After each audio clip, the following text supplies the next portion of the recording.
Biləsuvarda ağır yol qəzası baş verib. Hadisə rayon mərkəzində Mübariz İbrahimov küçəsində qeydə alınıb. İşdən qayıdan pambıq sahəsi fəhlələrinin olduğu Qazel markalı sərnişin mikroavtobusa Hyundai markalı minik avtomobili çırpılıb. Qəza baş verən zaman mikroavtobusda 17 nəfər pambıq sahəsindən işdən qayıdan əsasən qadınlardan ibarət fəhlələr olub.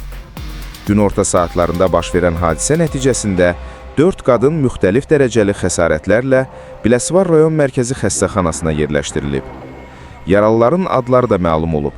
Bunlar Bakı şəhər sakinləri olan 1994-cü il təvəllüdlü Təxminə Cəbrailova, 1990-cı təvəllüdlü Sevinç Cəbrailova və Biləsuvar rayonunun Ağalıq kəndindən 1971-ci il təvəllüdlü Hökümə İsmailova və rayonun Xırmandalı kəndindən 1977-ci il təvəllüdlü Yeganə Hacıyevadır. Zərər çəkənlərə bədənin müxtəlif nahiyələrinin çoxsaylı travmaları diaqnozu qoyulub.